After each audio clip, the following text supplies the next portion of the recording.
Understanding the economic machine, the three forces driving the economy. The economic machine, a simple overview. The economy operates as a simple machine, yet many people fail to understand or agree on how it works. This confusion has led to unnecessary economic suffering. By sharing a straightforward but practical economic template, I aim to help you understand the underlying mechanics of the economy that I've used to anticipate and avoid major financial crises over the past 30 years. The economy, despite its seeming complexity, works in a mechanical way through several simple parts and repeated transactions. These transactions create three main forces that drive the economy: productivity growth, the short-term debt cycle, and the long-term debt cycle. We will explore these forces and see how they interact to shape economic outcomes.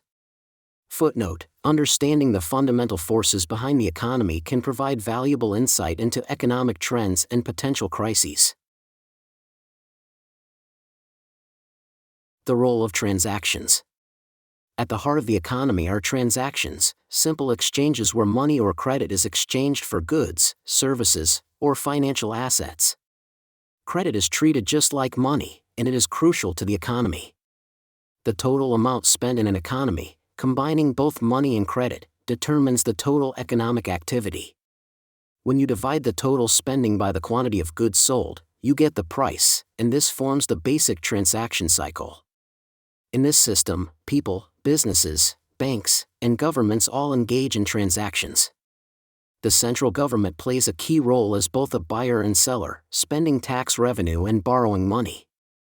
The central bank, however, controls the supply of money and credit through interest rates and money printing. Footnote: transactions are the building blocks of the economy, and credit plays a significant role in enabling economic activity. The importance of credit. Credit is the most volatile and essential part of the economy, often misunderstood by many. When credit is created, it allows borrowers to increase their spending, which in turn drives the economy. For lenders, credit is an asset, and for borrowers, it is a liability. Credit creation is a double-edged sword. While it enables short-term growth, it also leads to long-term debt obligations. As credit allows for more spending than income, it creates a cycle of borrowing and lending that fuels economic growth. When people borrow, their increased spending becomes income for others, reinforcing the economy's expansion. Footnote: credit enables economic growth by increasing spending, but it also creates cycles of debt and borrowing that can lead to instability. The role of productivity. While credit drives short-term economic growth, productivity growth is the key to long-term sustainability. Productivity growth means that people can produce more goods and services with the same or fewer resources, leading to higher living standards. In the long run, it is productivity that determines the health of the economy, not credit. However, in the short term, credit can temporarily allow more spending, increasing economic activity faster than productivity. This creates an important distinction between the short-term and long-term economic cycles. Footnote: productivity growth is the most important factor in the long-term prosperity of an economy, but credit plays a more significant role in the short term. The short-term debt cycle. The short-term debt cycle typically lasts 5 to 8 years and consists of periods of expansion followed by contraction. In an expansion, credit is readily available, which leads to more borrowing, more spending, and rising prices, inflation.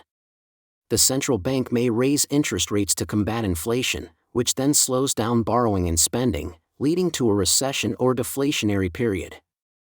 This cycle repeats itself, but each cycle typically finishes with more debt than the last one, creating a larger debt burden over time.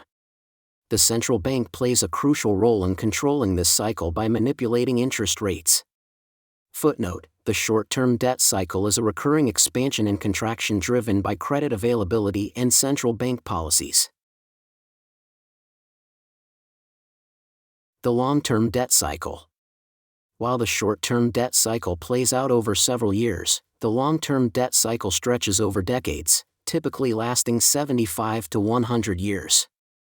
The long-term cycle is driven by the accumulation of debt, which becomes unsustainable as it grows faster than incomes. This leads to economic instability and eventually a deleveraging phase, where debt is reduced through defaults, restructurings, or wealth redistribution. This cycle is marked by growing debt burdens that eventually force people and governments to reduce their spending and borrow less, leading to a decrease in economic activity and deflationary pressures. Footnote: the long-term debt cycle is a gradual buildup of debt that ultimately leads to deleveraging, a painful but necessary process for restoring economic balance. Deleveraging and economic contraction. Deleveraging occurs when debt becomes too large to be managed and must be reduced. This process involves cutting spending, reducing debts through defaults or restructurings, redistributing wealth, and printing money. The reduction in spending leads to falling incomes, which exacerbates the debt burden. In turn, borrowers are less able to repay their debts, and assets lose value, triggering further economic contraction. This process leads to a depression, where asset prices plummet and banks are squeezed. However, if done correctly, deleveraging can be managed to prevent complete economic collapse. Footnote: deleveraging is a critical phase in the long-term debt cycle, marked by a reduction in debt and economic contraction. The role of the central bank. The central bank plays a pivotal role during a deleveraging phase. When the economy contracts and credit disappears, the central bank can print money to stimulate economic activity. While this creates inflation, it also provides the liquidity needed for the economy to function. The central bank can purchase financial assets and government bonds to drive up asset prices, making people more creditworthy and encouraging borrowing. However, this process must be carefully managed to avoid excessive inflation and ensure that the economy remains stable. Footnote: the central bank's role in printing money during deleveraging is essential for stabilizing the economy, but must be balanced to avoid runaway inflation. The balance of inflation and deflation. A successful deleveraging requires a balance between inflationary and deflationary policies. If too much money is printed too quickly, inflation will rise, eroding the purchasing power of currency. However, if deflation sets in, it can lead to widespread economic contraction, job losses, and a collapse in asset prices. The key is to print enough money to offset falling credit, ensuring that spending remains stable while keeping inflation under control.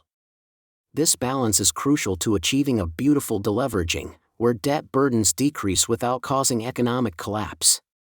Footnote: achieving a balance between inflation and deflation is essential for successfully navigating a deleveraging phase. The beautiful deleveraging.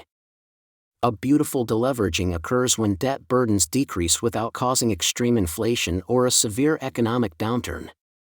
This is achieved through a combination of cutting spending, reducing debt, wealth redistribution, and printing money. The result is a stable economy with slow, sustainable growth. While the deleveraging process can be painful, if managed properly, it allows for the reduction of excessive debt and the restoration of economic balance. Footnote: a beautiful deleveraging is a balanced process that reduces debt while maintaining economic stability and growth.